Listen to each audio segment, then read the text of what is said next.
So George H.W. Bush, as head of the CIA. Now, as most people who are head of the CIA, we don't really know their full legacy because the CIA, kind of a secretive bunch.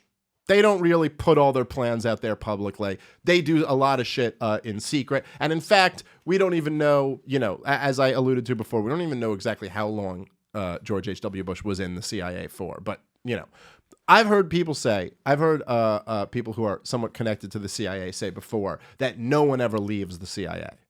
Right? Basically, like, so if you ever hear someone who was in the CIA, they're in the CIA. Like, that's like they're still on some level working for these deep state spies. And by that logic, I don't know if it's true or not, but by that, he was in the CIA as president, as a former president. I also have heard that George H.W. Bush, the presidents are allowed to get security briefings, and I've heard that he requested them more than any other president. Like, he'd still want to be in the loop even after he was out of the presidency. So one of the things that are known, like some things do come out and they're known. One of the things that we know that George H.W. Bush did as head of the CIA was that he helped create and really empower what was known as Team B. I don't know if you've heard of these guys before. So Team B was basically, you would have the CIA analysts who would get their was that Team Bomb Third World Countries? They were more focused on, not so far off. So you would have the CIA analysts and they would come up with their intel on the Soviet Union. Yeah. And then they put together this other team, which is really, these were all the neocons. This is where the neocons really first started getting their foot in the door. And the Team B would always come up with these just crazy exaggerated reports about what the Soviet Union was really doing. And just about every single one of them turned out to be wrong throughout the years. But it'd always be like the Soviet Union has like, no, their military capability is way higher than we thought. And it would be like, you can go look this up and get lost. There's like a few documentaries on them. You could read a whole bunch about Team B in the CIA. It's really, really interesting stuff. But it would be like, they would have this stuff like, just for an example, they'd be like, the CIA would come up with reports on the Soviet Union anti-submarine capability, and they'd be like, well, our radar doesn't detect any anti-submarine capability in this area. And then Team B would say,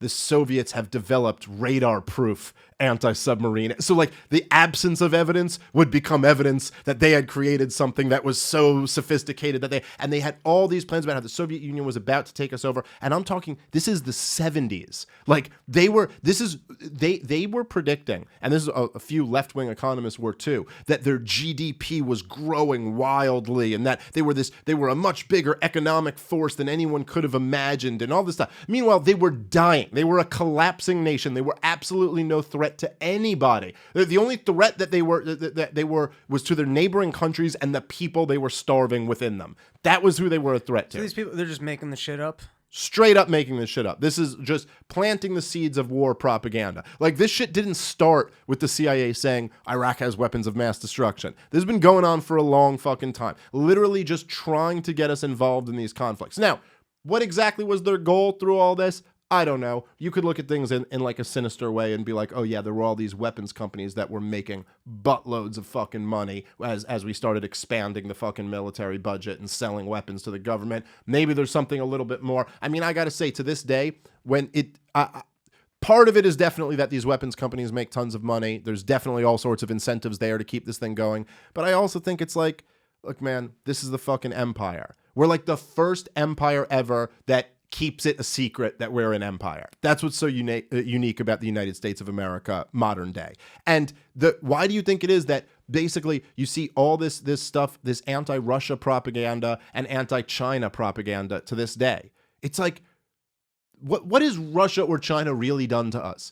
What threat are they to us militarily? There's nothing. We can destroy everybody if we wanted to. I mean, okay, Russia's got some nukes, China's got some nukes, but really, we got a fuck ton more. And like, none of them are making any moves to nuke anybody anytime soon.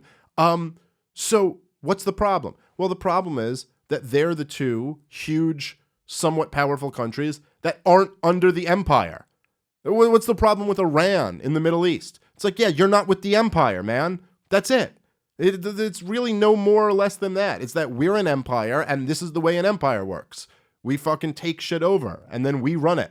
So anyway, Team B are the ones who are really pushing this fucking this Cold War hysteria. Okay,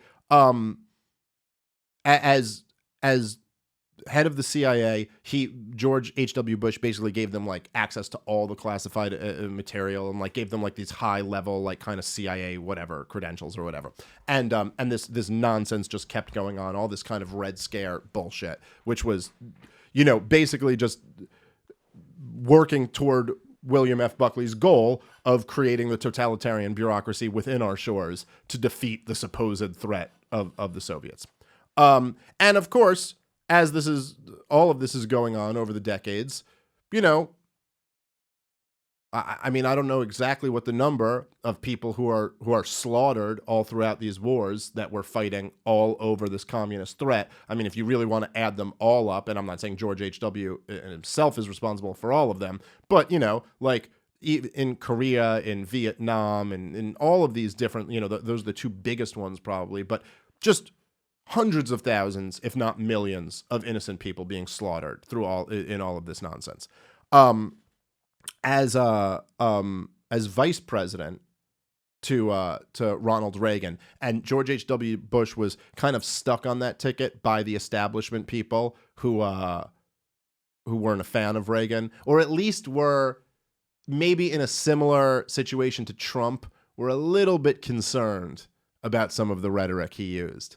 Because it was like, I don't know about this guy. He's really saying he's going to cut down on the size of government and all these other things. And, you know, he wanted to like talk with Russia and he had all these things. And it's like, we better get George H.W. Bush there as his vice president. And that was kind of the deal that was made. Like these big donors would give him money, but we want the establishment guy there. Not so unsimilar to Donald Trump selecting Mike Pence as his vice president. Like, why exactly does it make sense that the most anti-establishment guy picks the most establishment person to be his vice president? And it's kind of like one of these things where it's like, okay, so this is how we'll have our, you know, our guarantee that we've got at least our guy in line, you know, should anything happen to you.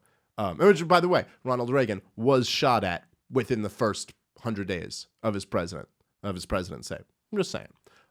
So anyway, George H.W. Bush as vice president was heavily involved in the CIA then at the time, funneling drugs into America. This is something that is this is common knowledge. It's not disputed. This is a fact that we decided in Nicaragua now. It was in the vital interest of the United States of America that the communists not take over there. So we're going to back up the Conquistas. And basically, they're a bunch of drug dealers. And so we need to get some money. The CIA needed to raise money and didn't have the official budget for it. So they fucking helped them. But there's a fucking Tom Cruise movie about this now. This isn't like a controversial thing. This is just real.